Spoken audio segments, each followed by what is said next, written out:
नमस्ते दोस्तों।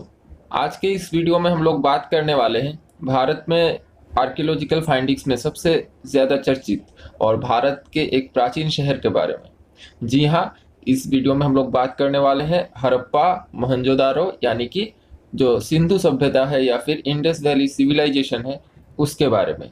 ये रहेगा आपका क्लास 6 एनसीईआरटी का चैप्टर नंबर 3। तो चलिए ज़्यादा देर ना करते हुए हम हमारा आज का ये वीडियो शुरू करते हैं। ये वीडियो काफ़ी रोचक रहने वाला है और हिस्ट्री की अगर हमको बेसिक जानकारी चाहिए तो हमको इस वीडियो से शुरुआत करनी पड़ेगी अपनी ये जो एनसीईआरटी सीरीज़ है इसको।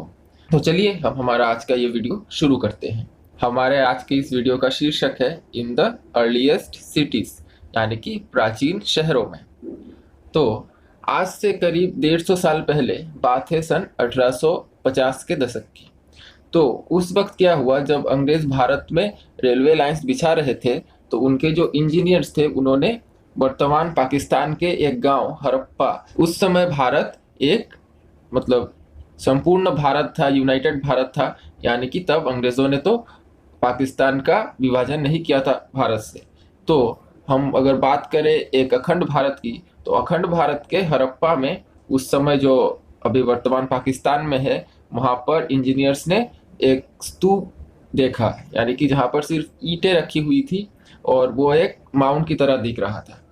तो उसको देखने के बाद इंजीनियर्स ने सोचा कि ये उनके लिए एक काफ़ी अच्छा सोर्स ऑफ रॉ मटेरियल है जहाँ से वो लोग ईंटें ले जाकर मतलब अपनी जो रेलवे लाइंस बिछा रहे थे वहाँ पर यूज़ कर सकते हैं। उन्होंने इसके बारे में ज़्यादा नहीं सोचा कि वो कहाँ से आई कैसे आई, उन्होंने बस सोचा कि ये एक स्तूप है ईंटों की और हम इसको अपने काम में लगा सकते हैं। तो यहाँ पे हड़प्पा की खोज होते होते भी रह गई। पहले यहाँ पर आप लोग देख सकते हैं ये जो हड़प्पा की आर्कियोलॉजिकल जो खुदाई हुई उसके बाद कुछ ऐसा दिखता है हड़प्पा। इसको हम लोग कहते हैं हड़प्पन सिविलाइजेशन, और क्यों कहते हैं इसका भी कारण है। तो ये जो इंजीनियर्स को मिला सन 1850 के दशक में, उसके बाद से मतलब जो वहाँ पे खोज होनी चाहिए थी वो अंग्रेज़ों द्वारा की नहीं गई या फिर किसी ने इतना इंटरेस्ट दिखाया नहीं। आज से करीब 80 साल पहले यहाँ पर एक्सकेवेशंस थी, उनको तेज किया गया। इस खोज के बाद हमको जो फाइंडिंग्स मिली उससे ये साबित होता है कि ये जो सिविलाइजेशन थी हड़प्पन, ये one of the oldest civilisation है सब कॉन्टिनेंट की, यानी कि जो साउथ ईस्ट और ईस्ट एशिया है और साथ ही वर्ल्ड है, वर्ल्ड की एक प्राचीन सिविलाइजेशन में हड़प्पन सिविलाइजेशन शामिल होती है। This city was first to be discovered and for that reason all other cities from where similar buildings and other things are found are described as Harappan. क्योंकि पहली जो खोज की गई थी वो हड़प्पा में की गई थी, इसीलिए इसके बाद से सिमिलर जो सिटीज़ मिली मोहनजोदारो, कालीबंगन या फिर लोथल, इन सभी को हड़प्पन सिविलाइजेशन या फिर हड़प्पन सिटीज़ कहा गया है, क्योंकि पहली खोज हमको यहाँ पर नज़र आई थी हड़प्पा में ही। और इन सिटीज़ का जो डेवलपमेंट हुआ था, कहा गया कि ये आज से करीब 4700 साल पहले मतलब बनी थी या फिर एग्जिस्ट करती थी ये सब सिटीज़। तो ये जो फाइंडिंग्स हुई हड़प्पा में, चलिए देखते हैं वो कैसे हुई। क्योंकि इंजीनियर्स ने तो पहले ही वहाँ पे उसको बस एक ईंटों का स्तूप समझा था और ईंटें काफ़ी वो लोग काम में लगा चुके थे, यानी कि काफ़ी नष्ट कर चुके थे वो जो साइट थी उसको। तो इसका जो श्रेय जाता है वो जाता है आर्कियोलॉजिकल सर्वे ऑफ इंडिया को, जिसको हम लोग एएसआई भी कहते हैं। तो जो आर्कियोलॉजिकल सर्वे ऑफ इंडिया यानी कि एएसआई है, वो एक इंडियन गवर्नमेंट की एजेंसी है जिसका काम ही है आर्कियोलॉजिकल रिसर्च करना और इन जो फाइंडिंग्स है यानी कि जो एंशिएंट मोन्यूमेंट्स है उनको कंजर्व करना और प्रिजर्व करना। इसका जो फाउंडेशन था वो रखा गया था सर अलेक्जेंडर कनिंघम द्वारा सन 1861 में, यानी कि ब्रिटिश शासन के दौरान सर अलेक्जेंडर कनिंघम ने एएसआई की स्थापना की थी और वो ही इसके फर्स्ट डायरेक्टर जनरल भी रहे। तो यहाँ पर जो एएसआई है, एएसआई ने ही हड़प्पा की खोज की थी। The archaeological work in Harappa legged until new viceroy of India Lord Curzon. आप सभी को लॉर्ड कर्जन के बारे में तो पता ही है, उन्होंने बंगाल का विभाजन किया था, उसी के लिए वो ज़्यादा फेमस है। लेकिन उन्होंने एक बहुत ही अच्छा काम किया था कि उन्होंने एक एक्ट पार्लियामेंट में इंट्रोड्यूस किया था उस एक्ट का नाम था एंशियंट मॉन्यूमेंट्स प्रिजर्वेशन एक्ट 1904, यानी कि सन 1904 में ये एक्ट उन्होंने इंट्रोड्यूस किया था, जिसके माध्यम से उन्होंने जो एंशियंट मॉन्यूमेंट्स है, फाइंडिंग्स है, उनको कंजर्व और प्रिजर्व करने के लिए एक कदम उठाया। और इसी के बाद उन्होंने जो एएसआई है, एएसआई का जो कमान है या फिर एएसआई का जो डायरेक्टर जनरल का पोस्ट है, वो सौंपा जॉन मार्शल को। और ये जो जॉन मार्शल हैं, इनको ही हड़प्पन सिविलाइजेशन की खोज का श्रेय दिया जाता है, क्योंकि जब इन सभी की खोज हुई तब जो एएसआई है, एएसआई की कमान या फिर जो एएसआई के डायरेक्टर जनरल थे, वो जॉन मार्शल ही थे। तो यहाँ पर आप लोग देख सकते हैं, ये हैं अलेक्जेंडर कनिंघम, जिन्होंने एएसआई की स्थापना की और पहले डायरेक्टर जनरल भी रहे। और यहाँ पर ये हैं जॉन मार्शल। तो जॉन मार्शल डायरेक्टर जनरल रहे एएसआई के सन 1902 से लेकर 1928 तक, यानी कि करीबन 26-27 साल। और इन 26-27 सालों में उन्होंने काफ़ी अच्छे फाइंडिंग्स की, एक्सकेवेशंस किए, जहाँ से भारतीय जो प्राचीन संस्कृति थी वो दुनिया के सामने आई। और इसके लिए हम सभी को उनका शुक्रगुजार रहना चाहिए, क्योंकि जॉन मार्शल ने बहुत ही अच्छे कदम उठाए और बहुत ही अच्छे ऑफिसर्स को वहाँ पे सौंपा एक्सकेवेशंस का काम, जहाँ से उन्होंने ये सभी फाइंडिंग्स निकाले। तो जॉन मार्शल जब एएसआई के डायरेक्टर जनरल बने, उन्होंने हीरानंद शास्त्री को काम सौंपा वहाँ का एक सर्वे करने के लिए। कहाँ का? वो जो हड़प्पन सिटी जो डिस्कवर की गई थी वहाँ पे। तो हड़प्पा का सर्वे जब हीरानंद शास्त्री जी ने किया, तो उन्होंने रिपोर्ट किया कि ये एक नॉन बुद्धिस्ट ओरिजिन वाली सिटी है, और इनफैक्ट ये बुद्धिज्म से भी प्राचीन है, यानी कि जब बुद्धिज्म थी भी नहीं तब भी ये सिटी वहाँ पे एग्जिस्ट करती थी। तो ये सभी रिपोर्ट किए हैं हीरानंद शास्त्री जी ने, जिन्होंने हड़प्पा की सर्वे की जॉन मार्शल के कहने पर। तो ये सभी जब जॉन मार्शल को पता चला, उनकी और क्यूरियोसिटी बढ़ी उस सिटी के लिए। तो उन्होंने उस सिटी का जो एक्सकेवेशन और जो फाइंडिंग्स का काम है वो सौंपा दयाराम साहनी जी को। और हम सभी जानते हैं दयाराम साहनी जी ने ही पहले जो हड़प्पा की एक्सकेवेशन थी वो की थी, और वहाँ पे उन्होंने 2 साइट्स यानी कि 2 माउंट्स की एक्सकेवेशन की थी। तो यहाँ पर आप लोग देख सकते हैं, ये हैं दयाराम शास्त्री जी। इन्होंने ही हड़प्पा की एक्सकेवेशन की थी सन 1920 से लेकर 21 तक। और दूसरी पिक्चर में यहाँ पर आप लोग देख सकते हैं, ये हैं आर.डी. बैनर्जी, यानी कि जिनको बंगाली में राखालदास बंदोपाध्याय भी कहा जाता है। इन्होंने मोहनजोदारो की एक्सकेवेशन की थी, और ये सिमिलरिटीज जो थी हड़प्पा की और मोहनजोदारो की, इन्हीं ने ही रिपोर्ट किया था पहले। ये हम लोग वीडियो में आगे देखेंगे। तो आते हैं हमारे वीडियो में। दयाराम साहनी जी ने एक्सकेवेशन शुरू कर दिया हड़प्पा की, और उन्होंने काफ़ी सारे खोज किए, और ये भी पता लगा कि ये जो हीरानंद शास्त्री जी ने रिपोर्ट किया था कि ये बुद्धिज्म से भी पहले की साइट है, ये बात सही है। इसके बाद यहाँ पर आती है एक और साइट की बात, और उस साइट का नाम है मोहनजोदारो। ये हड़प्पा से साउथ में स्थित थी। यहाँ पर अगर हम लोग मैप में देखें, देखिए हड़प्पा यहाँ पर नजर आएगी आपको, जो वर्तमान में पाकिस्तान में है। और इसी एरिया से इंडस रिवर यानी कि सिंधु नदी बहती है। तो इसको सिंधु सभ्यता इसीलिए कहा जाता है क्योंकि ये सिंधु नदी की जो वैली है वहाँ पर ही डेवलप हुई थी। तो हड़प्पा के साउथ में यहाँ पर आप लोग देखेंगे एक और साइट है जो कि काफ़ी इम्पोर्टेंट है, उसका नाम है मोहनजोदारो। तो ये जो मोहनजोदारो है, यहाँ की खोज की थी या फिर एक्सकेवेशन किया था राखालदास बंदोपाध्याय जी ने, जो इस पिक्चर में आप लोग जिनको देख सकते हैं। तो मोहनजोदारो को तब तक टच नहीं किया गया था हड़प्पा की एक्सकेवेशन से पहले, लेकिन वो नोटिस में थी जॉन मार्शल के और एएसआई के, इसीलिए उन्होंने काफ़ी सारे ऑफिसर्स को वहाँ पर खोज करने के लिए भेजा था, एक के बाद एक। जिसमें सबसे पहले गए थे डी.आर. भंडारकर सन 1911 में, इसके बाद आर.डी. बनर्जी सन 1919 में, और सन 1922 से लेकर 23 में उन्होंने यहाँ की एक्सकेवेशंस की थी। और मोहनजोदारो की एक्सकेवेशंस का श्रेय, जो एग्जाम में काफ़ी समय पूछा जाता है ये क्वेश्चन, तो ये दिया जाता है आर.डी. बनर्जी को। और आर.डी. बनर्जी के बाद भी यहाँ पर एम.एस. वत्स भी गए थे।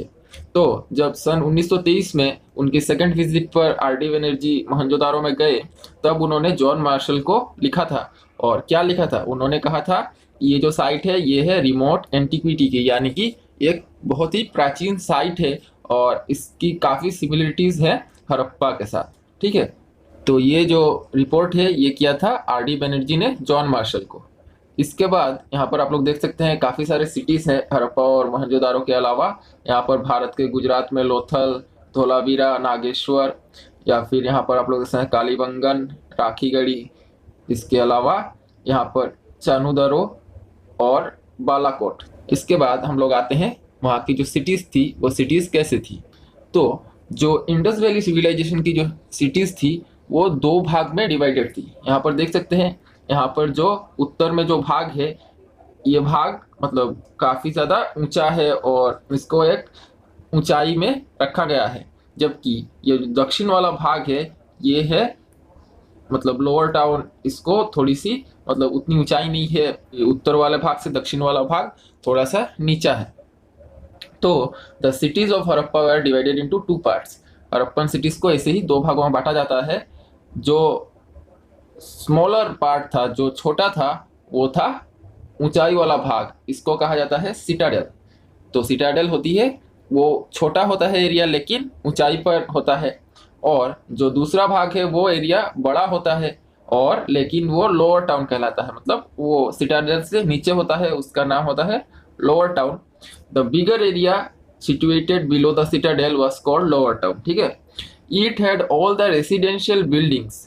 ये जो लोअर टाउन है यहाँ पर ही लोग रहते थे, जो रेसिडेंशियल बिल्डिंग्स थी वो यहाँ पर ही थी, और जो पब्लिक फैसिलिटीज थी यानी कि फैसिलिटीज थी पब्लिक के लिए वो सभी लोअर टाउन में थी।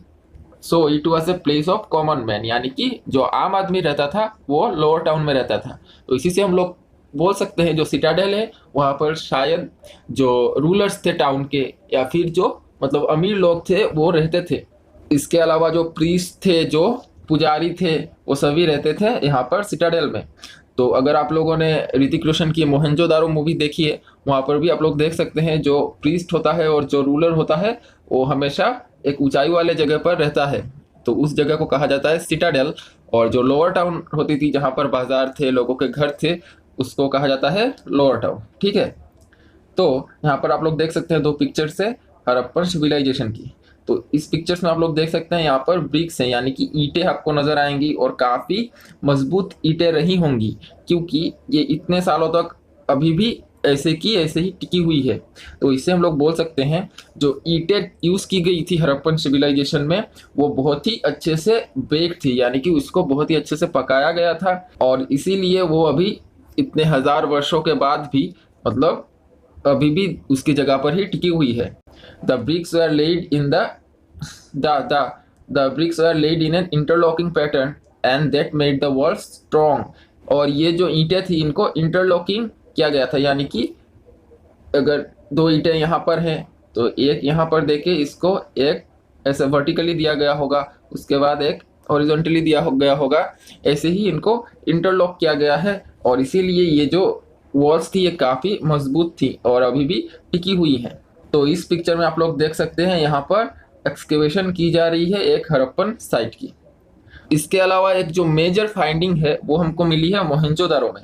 यहाँ पर एक ऐसा तालाब की आकृति का कुछ एक मिला है जिसको कहा गया है द ग्रेट बाथ, और ये हमको मिला है जो सिटाडेल एरिया थी मोहनजोदारो की वहाँ पर, यानी कि ये जो उस टाउन के जो अमीर लोग हैं, जो रूलर्स है, उनके लिए बनाई गई होगी।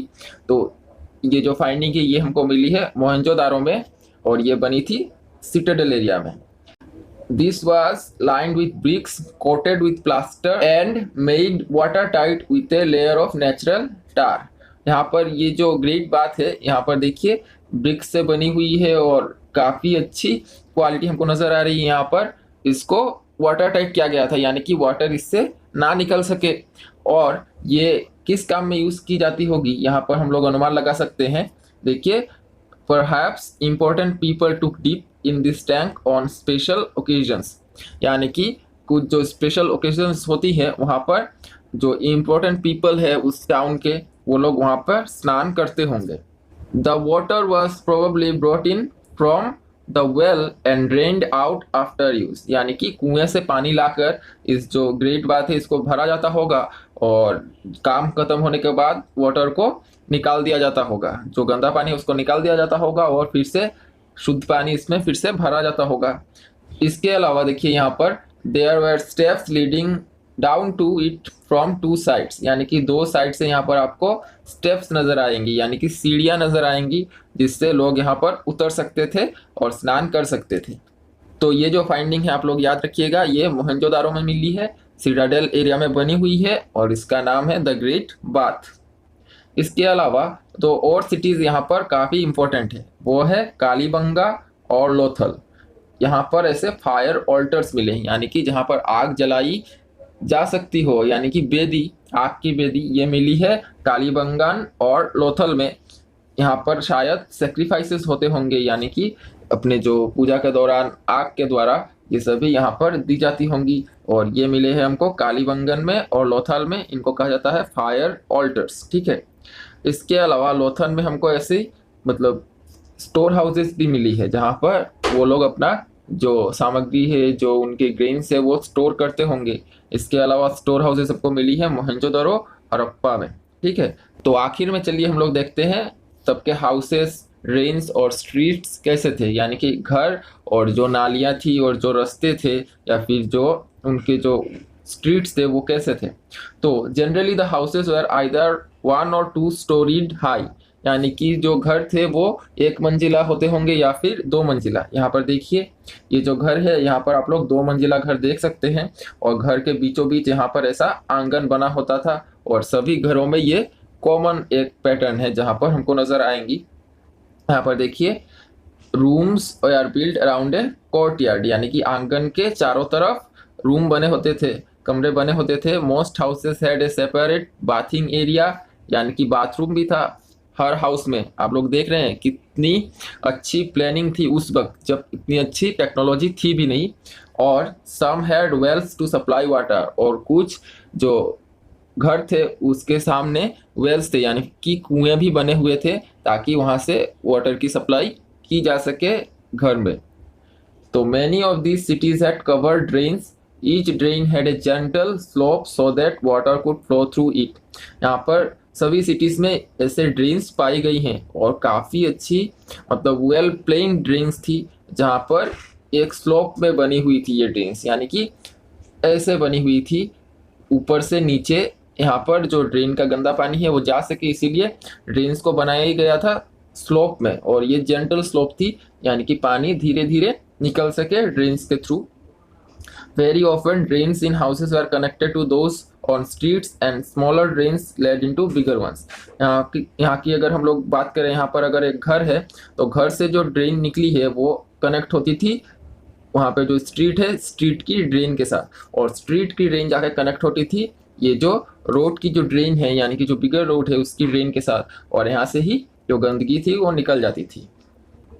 द ड्रेन्स वर कवर्ड, और ये जो ड्रेन्स थी ये खुली हुई नहीं थी। हम लोग अभी भी देखते हैं हमारे आसपास जो ड्रेन्स है वो खुली हुई रहती हैं और उससे काफ़ी गंदगी फैलती है, काफ़ी ज़्यादा मतलब रोग भी फैलता है। लेकिन उस वक्त सोचिए उन लोगों ने कवर ड्रेन्स वहाँ पर बनाई थी, यानी कि जो नालियाँ थी उसके ऊपर ढक्कन भी थे, मतलब बंद थी, और उसकी इंस्पेक्शन भी की जाती थी। इसके लिए उन्होंने नालियों के बीच यहाँ पर होल्स बनाए थे थोड़ी थोड़ी दूरी पर, ताकि इंस्पेक्शन की जा सके नालियों की।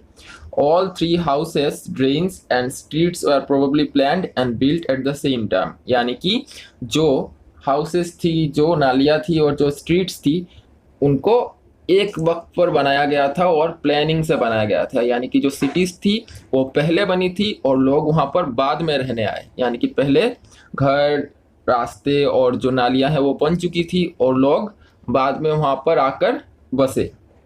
तो काफ़ी अच्छी प्लानिंग थी इन जो हड़प्पन सिटीज़ की उसकी। यहाँ पर ऊपर से एक व्यू देख सकते हैं आप लोग, कितनी अच्छे से घर यहाँ पर प्लान की गई है। इसके अलावा रोड्स और जो कोर्टयार्ड है, आंगन है, वो सभी बहुत ही अच्छे से वेल प्लान्ड है। इसके बाद हम लोग आते हैं लाइफ इन द सिटी पर, यानी कि सिटी के लोग कैसे थे। A Harappan city was a very busy place, यानी कि बहुत ही बिजी प्लेस हुआ करता था सिटी।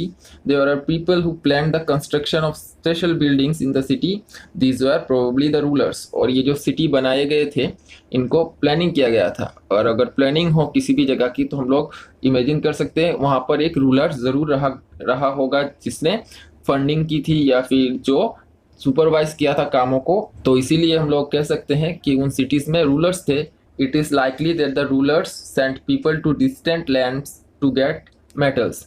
और ये जो रूलर्स थे इन्होंने अपने जो लोग थे उनको बहुत दूर दूर मतलब सेंड किया था, वहाँ पर भेजा था ताकि वो लोग जाकर वहाँ से जो प्रेशियस मेटल्स है यानी कि जो धातु हैं जैसे कि गोल्ड, सिल्वर, प्लेटिनम, इन सबको वो लोग ला सके। और स्टोन्स का वो लोग काफ़ी ज़्यादा यूज़ करते थे, तो स्टोन्स भी यहाँ पर लाए जाते थे बहुत ही दूर से, पर्शिया से, मेसोपोटामिया से।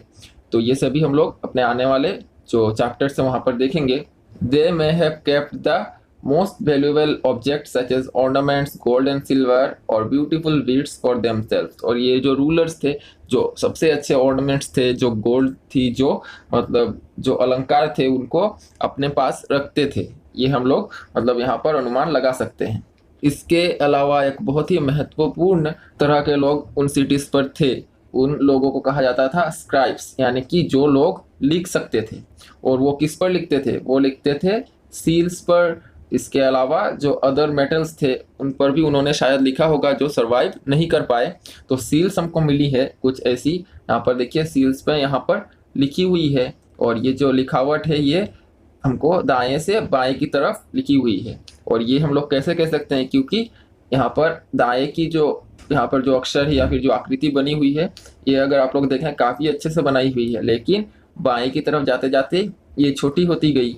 तो हम लोग भी जब लिखते हैं तो पहले लिखावट अच्छे से शुरू होती है, लेकिन बाद में जाते जाते हम लोग जब दाएं की तरफ पहुंचते हैं आखिर में हमारा यदि कोई भी एक अक्षर बच जाता है उसको हम छोटा करके वहां पर लिख देते हैं ताकि वो मतलब एक लाइन में एडजस्ट हो जाए। तो इसी से हम लोग अनुमान लगा सकते हैं कि वो लोग दाएं से बाएं की तरफ लिखते थे। और ये जो सील्स है ये प्रिपेयर करते थे स्क्राइब्स। तो स्क्राइब्स उन लोगों को कहा जाता था जो लिख सकते थे। Beside there are man and women craft persons.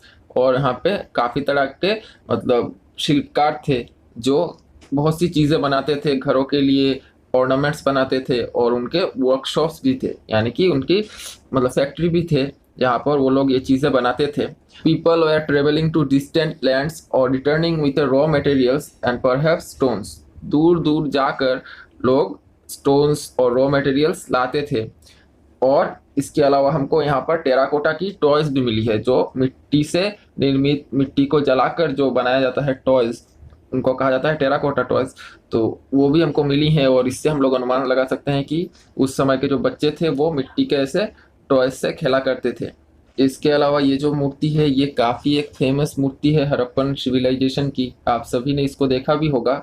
तो ये सभी चीज़ें हमको ये जो एक्सकेवेशंस हुई थी इनसे मिली है। तो उम्मीद करता हूँ ये वीडियो आप लोगों को अच्छा लगा होगा। इसका एक छोटा सा पार्ट अभी बचा हुआ है जो अगले वीडियो में हम लोग कवर करेंगे, जहाँ पर हम लोग देखेंगे उस वक्त लोग वहाँ पर करते क्या थे, यानी कि उनकी जीविका क्या रही होगी। तो मिलते हैं अगले वीडियो में। जय हिंद।